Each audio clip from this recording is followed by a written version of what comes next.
I'd like to ask Councillor Tanchos to start the meeting with the public here, please.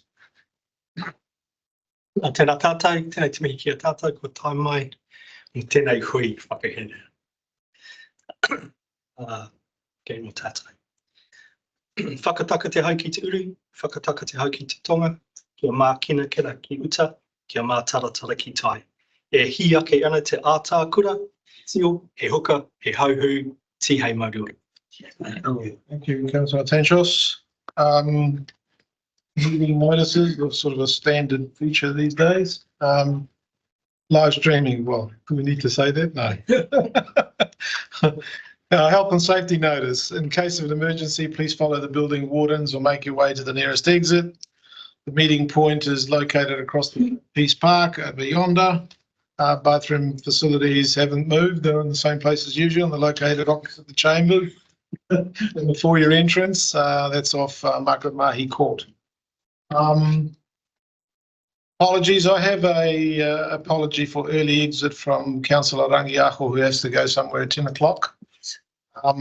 Councillor James has recently informed me that he has to be vacating his seat at midday, but in all likelihood this meeting will be finished by then. But can I have a mover and a seconder for Councillor Rangiaho's early exit? So move Councillor Paula's. I had also given apologies to leave early for this one. Yeah, okay. How long do you believe it? 9:30. Okay. I had That's two apologies for early exit and one possible. So we have a mover, Councillor Paula, and a second, Deputy Mayor Remick. Acknowledgements, tributes. Are there any acknowledgements or tributes, Councillor Boynton? I'd like to acknowledge Ramadan Mubarak or Ramadan Kareem, just to acknowledge our Muslim whānau who have begun Ramadan this month, would have started on Monday, and also to acknowledge that tomorrow will be the 50th anniversary of the 2019 Christchurch mosque attacks, and so thoughts with those families and with our Muslim whānau across the Motu who are affected by that, but also too with this current time that is happening with international conflict. So I just wanted to acknowledge Ramadan and greetings for this month for our Muslim whānau. Thank you, Councillor Boynton. If there are no further acknowledgements or tributes, conflicts of interest, do any members have any conflicts of interest to declare that are relevant to the business we're going to conduct today?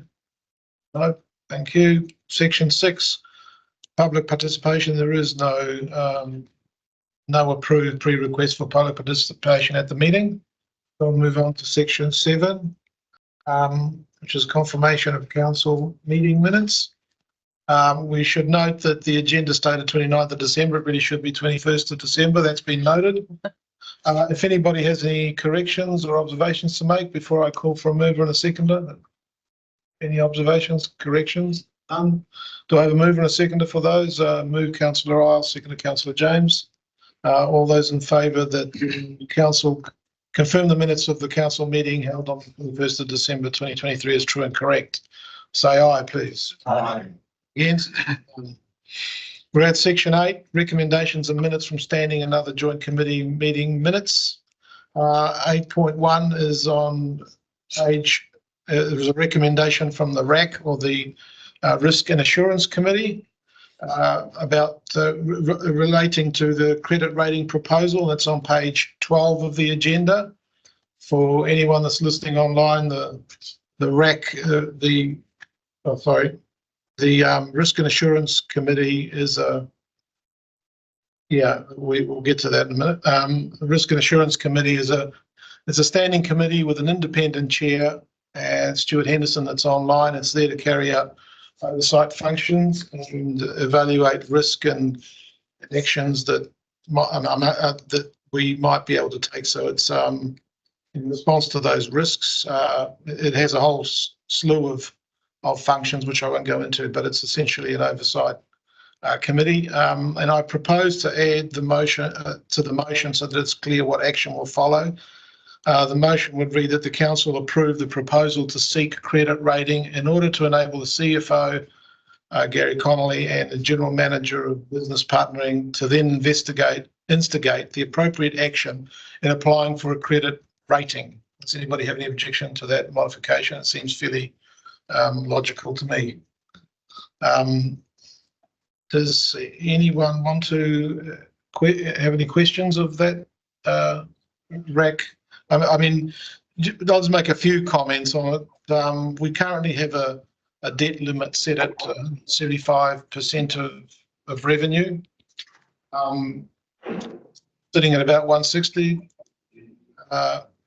We're proposing to increase our debt limit or to apply for a credit rating that will allow us to increase our debt limit to about 290% of total revenue. That's not to say that we're necessarily going to get there, but it's good to have some free board because there's lots of, often there are extenuating circumstances and things that can't be predicted that come along and require us to take action. So, Gary, would you like to add to that? Anything? No, I think you've covered it.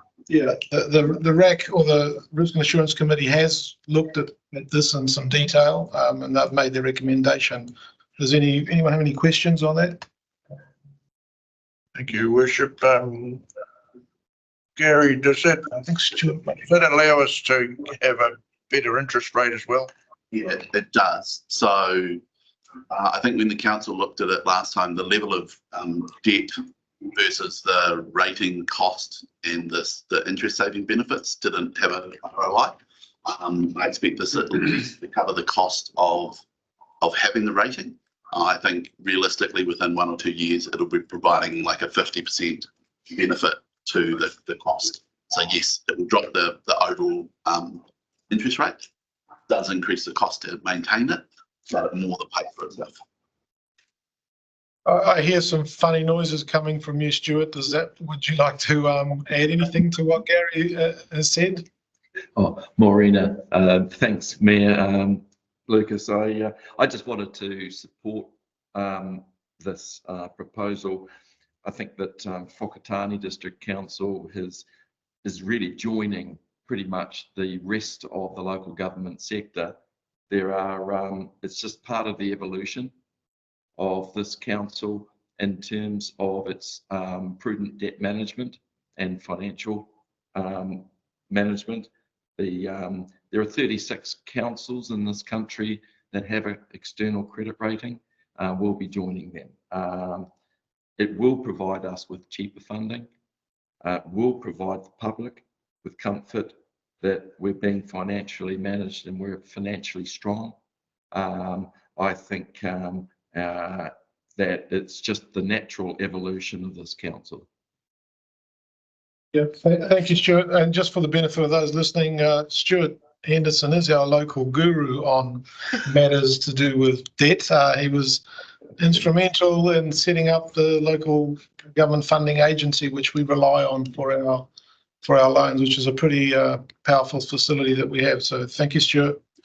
Any further questions, Councillor James? No, I was just going to say I'm happy to move it. Okay, Councillor James moves it. A second, Councillor Boynton. All those in favour that the council approve the. Oh, you have a question? Not a question, a comment. Comment. A speech. Yeah.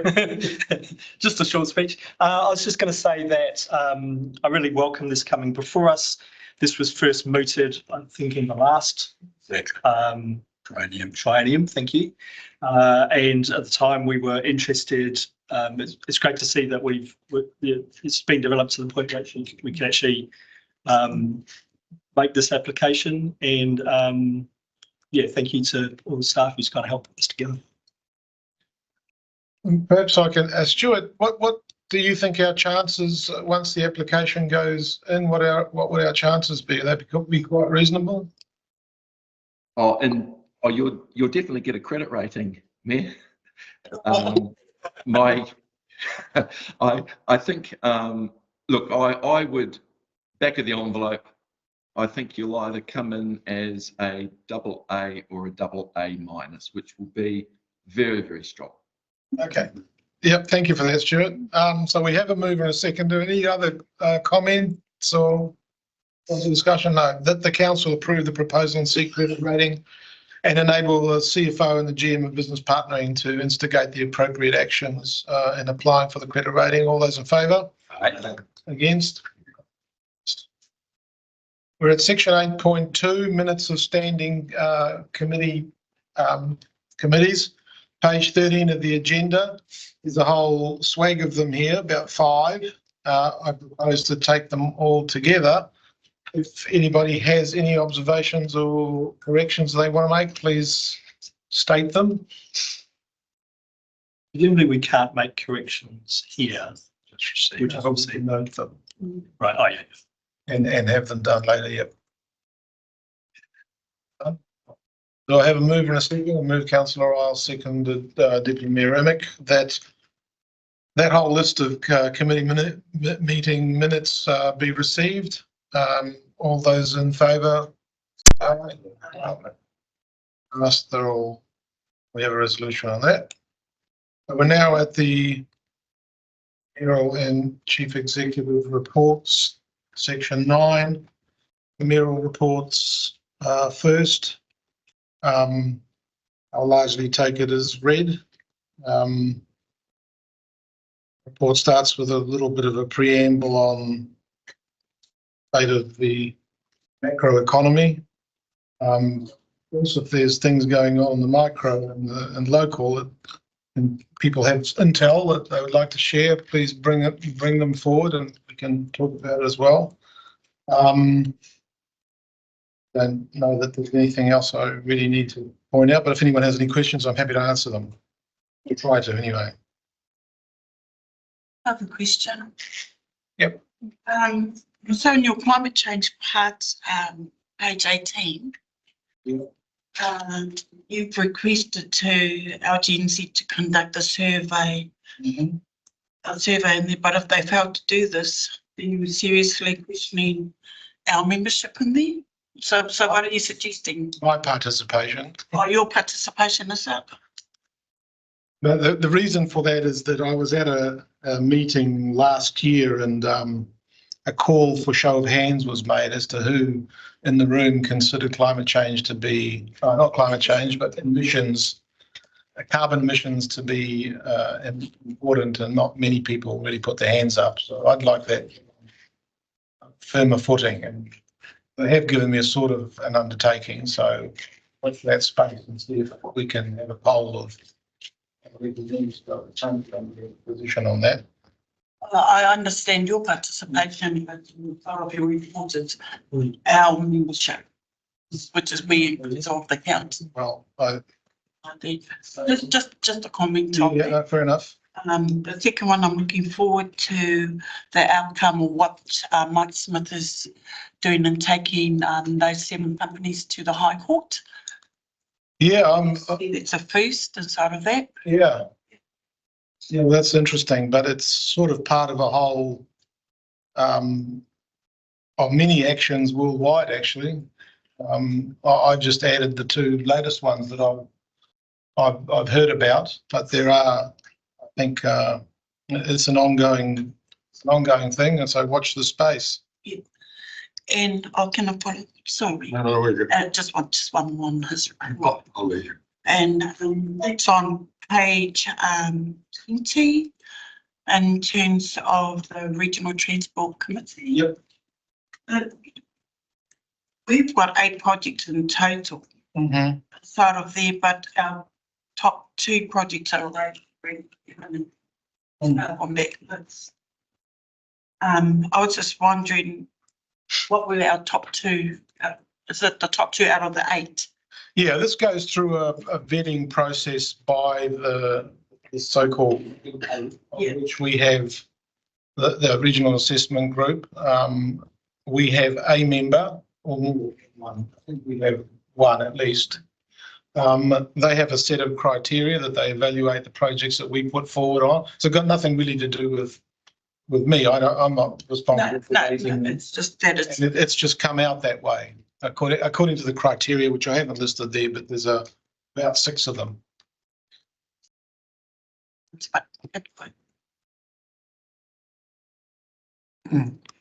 on page The James. 25, the Eastern Bridge, the volunteer program, that 10 participants, it says all expenses are covered by who's paying for that? By the province of Jiangxi, Oh, okay. yep, which is a pretty generous offer, but Yeah. remains to be seen how many candidates they get from that. We all put our hands in. It's an age, Yeah, might be an age limit. age limit, sorry. Any further questions? If not, Just following up from Councillor Rangiho's, because you've raised the issue of the lack of response from elected members at LGNZ, or the lack of apparent interest in climate change. In terms of doing a survey, what do you hope to achieve with that? I just like to see what the feeling in the room is, because this is a room of leaders. And if the leaders themselves are not behind it, how can we expect communities to get behind it? But the sort of informal show of hands thing that was done, I don't find very satisfying. I mean, whether people understood the question, and so there was an element of doubt about it. But let's just say that I didn't see 100% of hands go shooting up, and so I believe that they have taken my request on board. But it's all about sort of as well how you actually phrase the questions. Yeah. So there's a lot of thinking that needs to go behind that. So that's going to take a bit. I'm not sure what it will change for, like, our focus here. Even if no one else thinks it's real, it doesn't change what we do. We change what we do. understand the evidence. Yeah, but on a country level, I think it has an impact, and the country has an impact on us, doesn't it? Somehow, one way or the other, we are part of the bigger thing. So, Kevin. Mr. Mayor, on that is just another question following on from Councillor James. In that volunteer program, it talks about the first cohort, and towards the end of that section, it talks about they'll be given a small monthly stipend, but it isn't. I can't see where it says how long the program is for. Is it just for a couple of weeks, or is it a couple of months, or is it for a year? Yeah, I think it's a relatively short period. Probably hasn't been totally defined, but it will be weeks and months, not a year. Thank you. My understanding of it, anyway. All right, can I have a mover and a seconder for the Mayor's report, please? Moves Deputy Mayor Remick, seconder Councillor Isles, that the mayoral report March 2024 be received. All those in favour? Aye. Yes. Thank you. Section 9.2 is the Chief Executive's report. Chief Executive, would you like to speak to it? I'm happy to take it as read and take any questions. Victor? Sorry, madam, I can't quite hear you. She's happy to take it as read and is happy to answer any questions. She's very softly spoken. Any questions of the Chief Executive? It's just a. Councillor Ryan? Thank you, page 20. Power supply for Kainga Water Homes, you mentioned that in yours. So me actually, Wilson Street, will that have influence on possibly power supply in the future for the likes of Kainga Water? Conversations that we are having with the power network suppliers are all really critical in terms of the future resilience and supply, Councillor O'Brien. So I think they're really important. I think it's also really important to continue to work with Kainga Ora to consider all of the opportunities. And we talked about solar in communities. We talked about solar quite close to homes, on roofs. We talked about a range of different options with Kainga Ora about how we might be able to deal with that power insecurity. It's a good question. Councillor James? Yeah, I'd just like to thank the CE for a great report, a very good, informative, concise report. Thanks very much. For James. Further questions? The recommendation is on page 27. Can I have a mover and a seconder, please? Councillor James moves it and Councillor Duke seconds it. All those in favour? Against? Let's have it. We're at section 10, report section of the agenda. 10.1 is the draft elected members remuneration related policy report. Charisse, will speak to it. I'll look at it. Great. Kia ora koutou. Thank you, Mr. Mayor. So we have conducted a review on the elected members remuneration related policy, previously known as the elected members expense rules. The policy previously was reviewed and adopted in 2016 with a validity period of 3 years. So the remuneration related policy is in line with the members' determination and it's set by the Remuneration Authority. That's every financial year. The members' determination is available on Council's website and the reimbursements have been made in accordance to these guidelines. It is important to note that although member determination includes salary figures for elected members, the remuneration related policy does not. So the policy outlines the eligible expenditure for reimbursements for elected members of Whakatane District Council in performing your duties. So that includes travel and accommodation, mileage, expense claim forms, communications allowance, childcare and parental leave allowance, leave of absence criteria, and of course, councillors training and professional development. I'm happy to take any questions if you've got any. Thank you. Charles. Thanks, Charisse. So to be clear, is it these decisions are made by the Remuneration Authority, so we don't really have discretion to make changes, is that correct?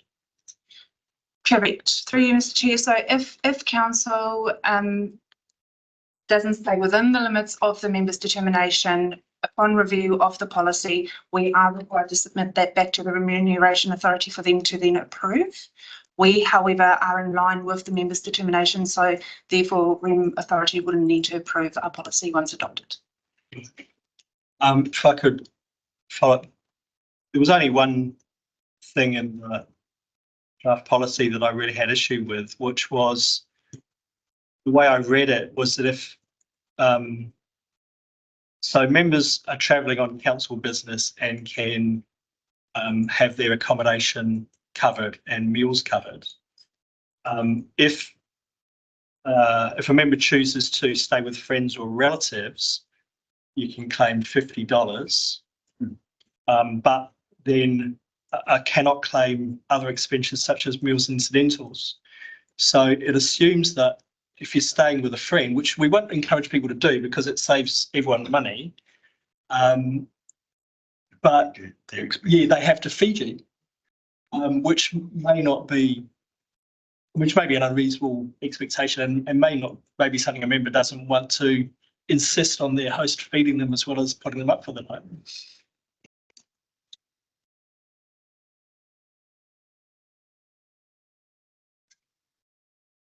I mean, I can respond to that if you like.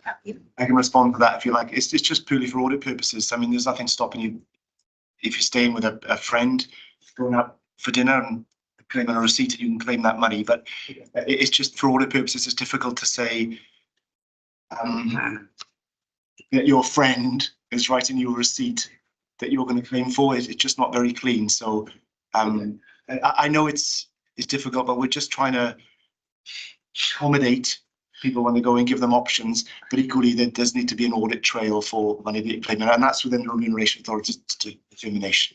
So I appreciate that supplementary for me. So I appreciate that point. In which case, can we clarify this? Because at the moment it reads to me as if we can't claim at all. And what I think I hear you saying is you can't claim a meal provided by the person that you're staying with. Yes. So could we tweak the wording? Thank you. Councillor O'Brien. Councillor O'Brien. Just expanding on Councillor Tinsel's, could you put something in there, or do we have a core policy? Could you expand on the And I know the answer to that. Would you like to answer it, Steph? What was the question? Do we have a koha policy? Yes. Also that we could use to help us around this. So we do have a koha policy, Councillor O'Brien. I'm very pleased that we've just developed that for the organisation. But koha, and from a audit and tax perspective, is a very specific payment, and you can't claim it back. So the importance of this is that, so the two may intersect in terms of the instance that, and I'm trying to think this one through on the spot, but they sit hand in hand. But koha has a, yeah, as I say, koha has a very specific meaning in terms of IRD perspective, and so you can't. So we can look. Actually, we'll look in the instance that Councillor Tanchos has raised. We could look to see the intersect of that. I'm looking at Gary to say, is it possible to consider the intersect between the two policies? Criticality within tax and accounting fundamentals is around the separation of receiving a benefit versus a gift. And so ultimately, if you're receiving a benefit, you can't technically include it within the concept in the finance and accounting environment and an audit environment as a koha. So it's that has to be a given freely without expectation of benefit being returned. Does that make sense? What might seem very natural in cultural terms is viewed very differently in finance and audit perspective, unfortunately. But we can have a look, and taking on board the comments that Councillor Tanchos has raised, we could have a look to see if that could be used, and we could make that clear if it didn't create an audit issue. Thank you. Deputy Mayor? Yes, good morning, everyone. Hi, Cherise. Just looking at page 45, when we're looking at councillors using their own devices or this is particularly about the internet service or their mobile telephone service. So it says you can claim up to $800 per annum for internet. Does that mean if you're using your household internet for work, then you can claim that? Mr. Chair, yes, that's correct. So do we just need to give evidence of our internet plans? Can you please ask? Isn't that already incorporated? Yeah. Monthly basis. We just get that in. But it doesn't look like, I think it's like $40 a month. It doesn't seem to, it's for all of that. If you added all that up, that's $1,300, $1,500. The $40 a month doesn't seem to equate to the same. Everyone got their, I can take it offline, but But I think it does. I think it is incorporated. It is. In salary, yes. But we can look at that detail. okay. No, let's just clarify for the record. Is your question, Councillor, Deputy Mayor, clarifying what people to be currently paid versus what it states in this policy? And you think there might be a differential? Yes. Is that what your question is? Okay. We'll check that, yeah.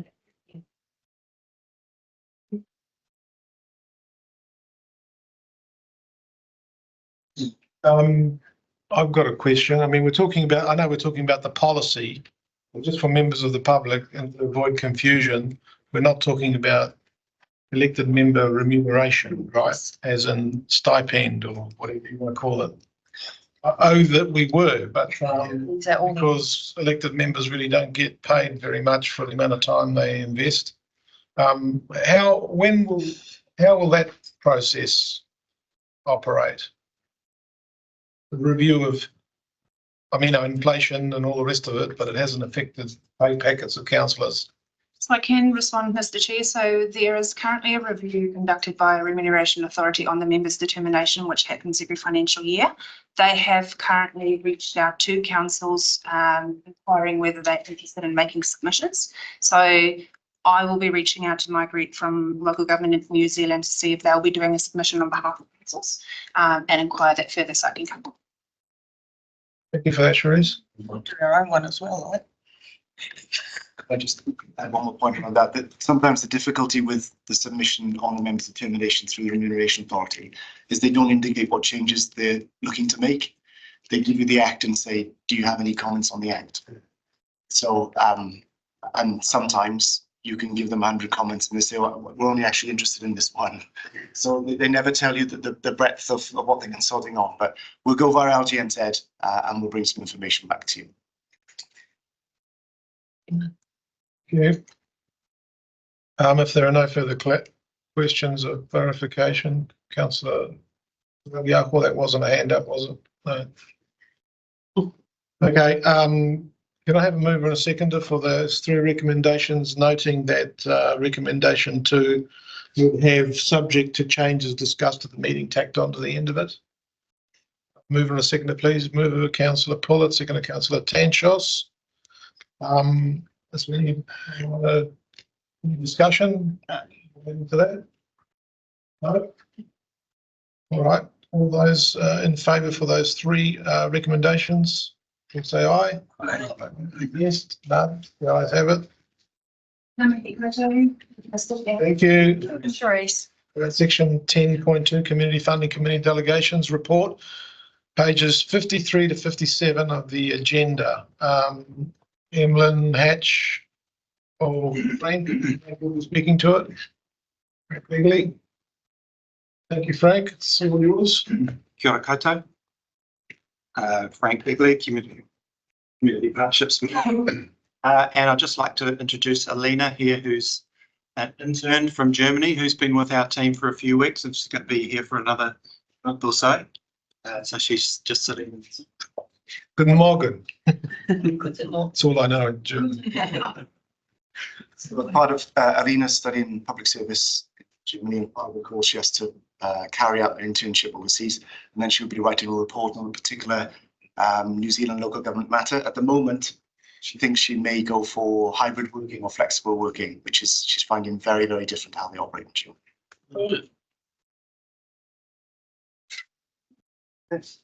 So we have a report here this morning, really just recommending a few minor changes to the delegations for the Community Funding Committee.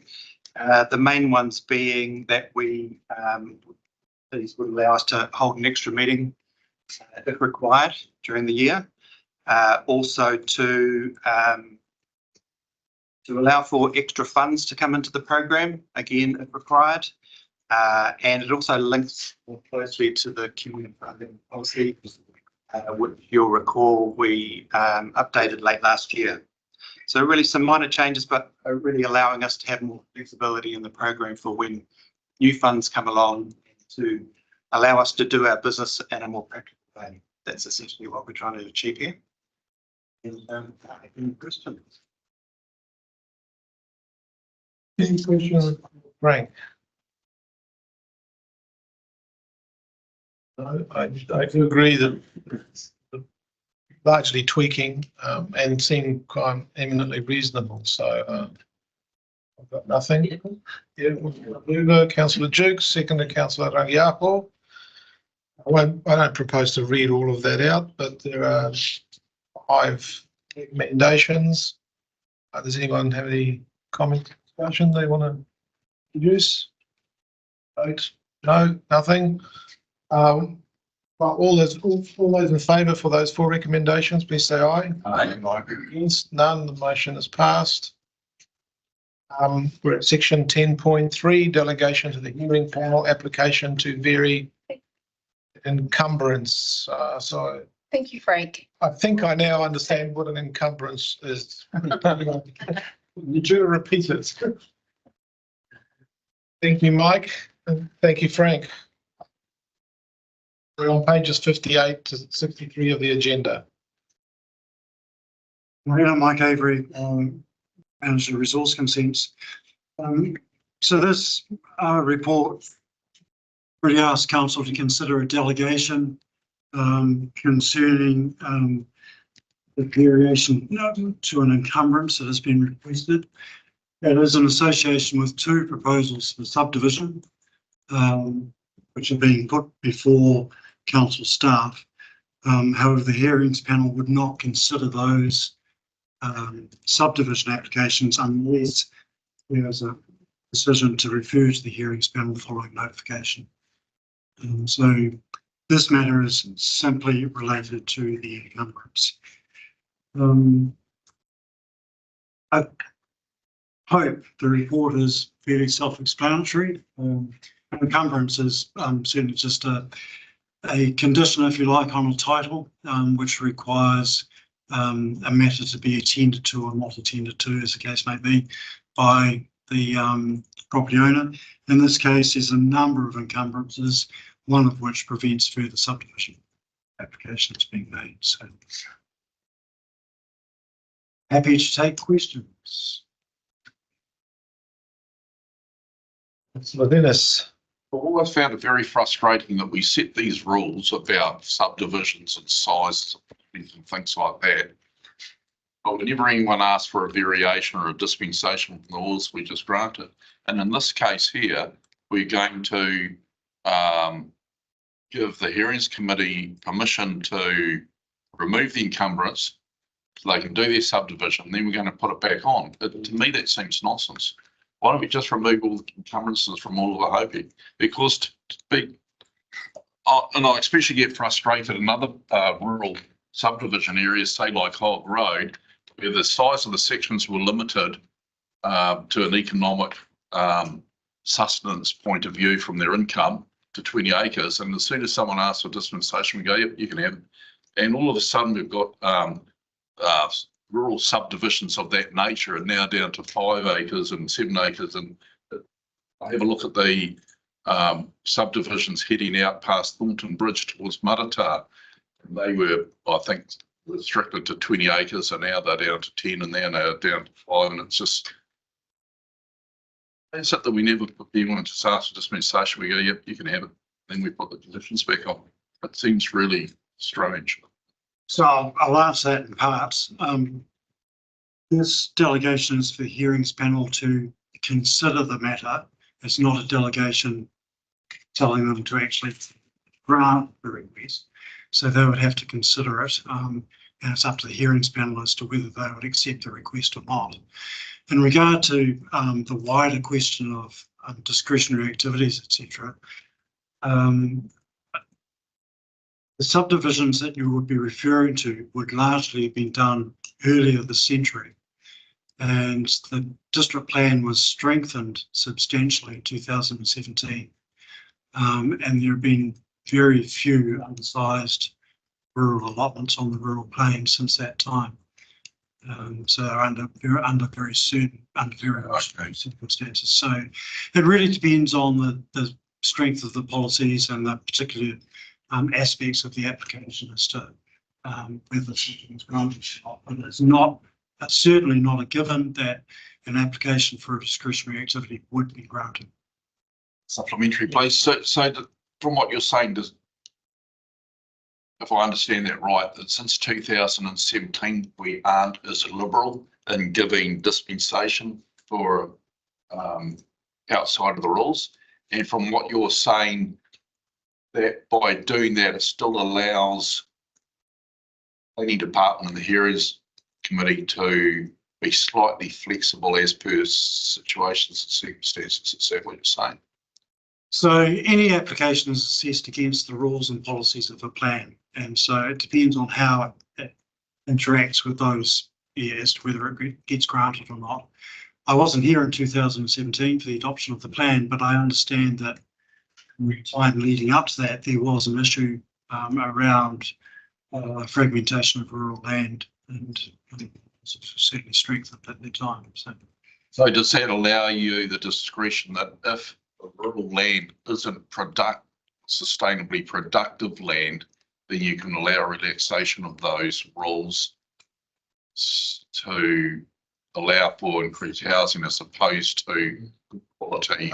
Councillor, can we stick to the scope of the paper rather than, I mean, it's a big subject, so we could, well, I'm sure we can discuss it at another time. Councillor Rimick, sorry, Deputy Mayor Rimick. Thank you, Lucia. Yeah, morning, Mike, and thank you for this.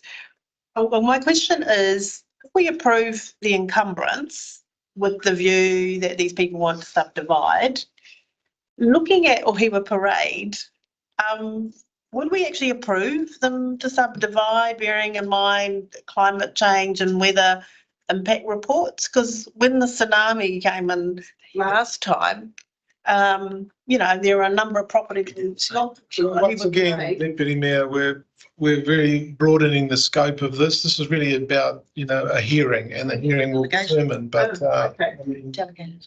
yeah, All right. we better confine it to the report.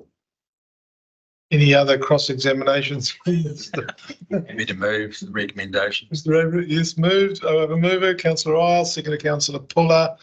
The delegation to hearings panel application to vary encumbrance report be received, and the council approve the delegation to the hearings panel to consider and decide on an application to vary an encumbrance registered against the titles of the two properties at 14 and 36 of Hiwa Parade or Hope. Open for discussion, and So I had one question actually. Thank you. Just thanks, Mike. In terms of this, the process. So if it's delegated to the hearings panel, then what's the process for determining who would sit on that panel? So the delegations manual, as it is at the moment, leaves it to the hearings panel chair and chief executive to confer. Sorry, it does say that actually. Yeah, sorry. any discussion? No? And we have a mover and a seconder. So all those in favour? Aye. Against? Passed. We're at section 10.4, appointment of controller and recovery manager. Refer to pages 64 to 66 of the agenda, please. And I don't know if. Oh, they lost. Yeah, good morning, councillors. So the purpose of this report is to seek your endorsement of appointing an additional local controller to help operate our emergency operations centre when needed, and also to appoint a local recovery manager. We currently have 2 local controllers, and by the regional agreement we have, we need 3. And we have 1 recovery manager at the moment, and by that same agreement we need 2. So the suggestion, the recommendations here is that Paul Warbrick be appointed as our local controller, 3rd local controller, and that Lainey Wolseley be appointed as our recovery manager. Their respective credentials, if you like, are within the report, and I think you'll see that I think they both fit the bill very nicely in terms of the requirements for each of those roles. So the process is, if you approve their appointments, that then goes to the coordinating executive group, which is made up of the chief executives of the region. It then goes to the joint committee, which is the representatives, the deputy mayors, for final appointment, and then they're in place. Thank you. Happy to answer any questions. Are there any questions? It all looks pretty straightforward. And I do. Councillor O'Brien? No, Councillor Dennis? First of all, I'd like to say that in regard to the local control, I think Paul Warbrick is suitably qualified, and we would be lucky to have him as our controller. But my concern is that on your first sentence there, it says a local controller leads the emergency operations centre during or immediately after an emergency event. How can that happen when Paul doesn't live in Whakatane, he lives in Rotorua? And we all know that in a real vicious event around here, a lot of the access routes to here can be blocked off, and in the past we've been blocked off quite severely. So how does that work? Wouldn't it be more suitable to, I don't know if we get someone as well qualified as Paul, so this isn't about Paul, but shouldn't the person be a local person within this district? I think Paul is one of 3 controllers, and the way it currently would work is the 2 people who live locally would be the first 2 shifts. So, I mean, ultimately, it may be an issue in trying to get Paul here, but I think if by that stage, the actions in the Emergency Operations Centre will be up and operating. So Paul will either be able to do it remotely if he absolutely has to, because he'll be continuing the action plans that are in place, or we'll have to get him here. I mean, the reality is any role in the EOC may not be able to actually present in the EOC, depending on what the event is in their circumstances. Yeah. In relation to that question, as you're saying that, I can see that actually might be an advantage actually if you had someone slightly outside of the immediate disaster area who could operate from maybe the Rotorua emergency control. Okay, thank you. Well, there is redundancy in the system, I think, and the comms could be down too. Yep. Backup. That's good. So James, I'm happy to move. moving I'll second. the councillor Dennis, that the appointment of recovery manager be received. That the Whakatāne District Council recommends to the Civil Defence Emergency Management Group the appointment of Paul Warbrick as local controller of Whakatāne District Council and Dr. Lainey Woolsey as local recovery manager for the Whakatāne District Council. Any debate or discussion? Probably not. All those in favour? Against? The ayes have it. And that essentially comes to the end of our public component of our meeting. I'll move us into public excluded now. We'll move her in a second. Account Deputy Mayor and Dukes have moved it. All those in favour? Against? Public excluded when we come back from the break at, let's say, 10:15. Karakia whakamutunga. Mai e te tipua, mai e te tawhito, mai e te kāhui o ngā āriki, mai e tā whiwhi atu ki a rongo. Whanno, haramai te toki, haumi e hui e.